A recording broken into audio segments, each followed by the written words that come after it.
pessoal, tudo bem? No vídeo de hoje eu quero conversar com vocês a respeito do emprego de siglas em trabalhos acadêmicos, aquilo que é obrigatório, o que não é obrigatório e quais os cuidados a gente precisa ter para que o emprego das siglas seja padronizado ao longo de todo o trabalho e fique organizado também para os nossos leitores, certo? O primeiro aspecto que a gente precisa cuidar é a explicação da sigla.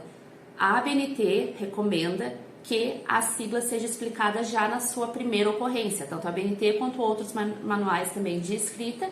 E se a gente for pensar até por uma questão mesmo de polidez e de clareza com o nosso leitor, a gente não pode sair empregando uma sigla, um símbolo, uma abreviação que o leitor possa não saber o sentido, né? Então é importante que essa explicação seja feita na primeira ocorrência. Se você já escreveu, por exemplo, seu trabalho acadêmico, vale fazer uma busca lá no mecanismo aquele de busca de palavras no Word e identificar quais foram as siglas que eu usei. Eu usei IBGE, por exemplo, no meu trabalho. Eu busco lá e vejo se na primeira ocorrência tem a explicação. Se não tem, eu insiro lá na primeira ocorrência porque é obrigatório. Depois, tem um aspecto linguístico, como é que eu faço a apresentação dessa sigla, o que é obrigatório.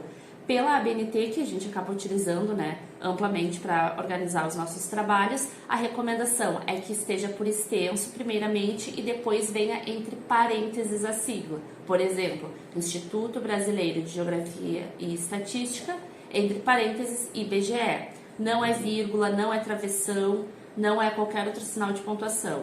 Extenso e depois entre parênteses. Também é importante não inverter essa ordem, ou falar IBGE e depois colocar que é o Instituto Brasileiro. Não. Lembrem sempre, primeiro vem a explicação, entre parênteses, a sigla. Depois, outro aspecto que a gente precisa pensar é na pertinência, né? Na necessidade, de fato, de apresentar as siglas. Eu sempre questiono isso aos nossos clientes, né, de revisão textual e formatação e aos nossos mentorandos de escrita, se há necessidade de ter aquela sigla. Muitas vezes os estudantes acabam citando siglas que são super específicas e que são empregadas apenas uma vez no trabalho, fazem uma lista gigantesca de siglas lá no início do trabalho que não serve para nada, né? Então, a gente só usa uma sigla, né? Qual é o sentido textual de uma sigla? Uma sigla é uma estratégia de escrita, um mecanismo textual de abreviação, de economia, né? Então, se eu vou repetir várias vezes uma expressão dentro do texto, eu posso me utilizar da sigla para não tornar o meu texto muito extenso, meu texto muito cansativo, ou mesmo quando são siglas de órgãos, por exemplo, né, muito grandes, então acaba ficando uma frase inteira só com o nome, por exemplo, daquele ministério, sendo que eu posso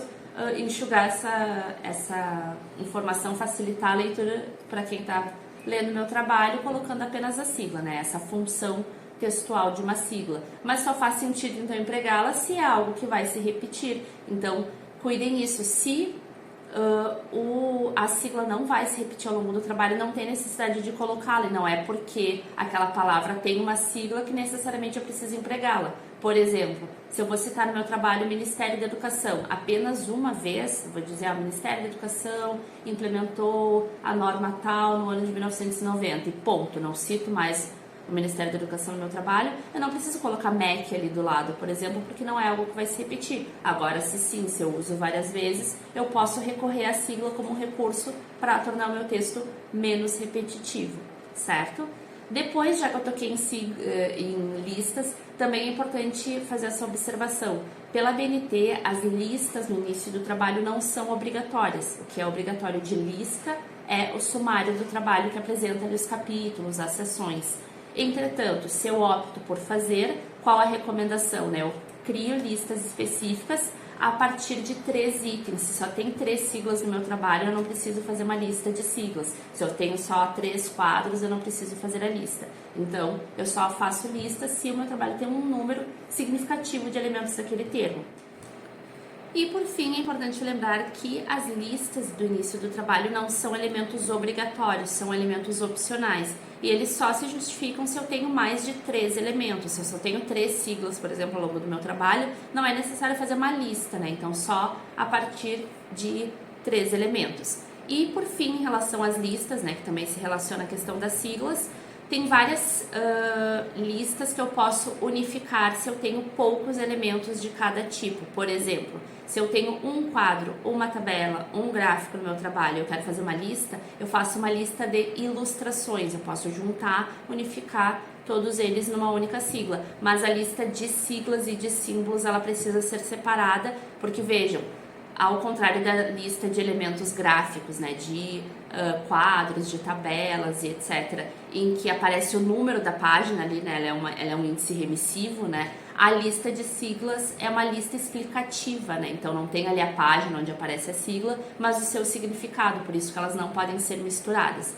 E não são obrigatórias, né, então sempre é importante a gente se colocar acima de tudo, em tudo que a gente pensa quando tá escrevendo um trabalho, tá escrevendo um texto, é pensar no nosso leitor, né? Em que medida eu facilito a vida do meu leitor, eu torno o meu texto claro, o meu texto coerente com os elementos que eu mobilizo. Então, quando eu uso siglas ou penso em siglas, eu tenho que pensar nisso também, né? Em que medida vai facilitar ou só vai dificultar, vai poluir o meu trabalho, a leitura, a compreensão do que eu quero de fato destacar na minha argumentação, certo?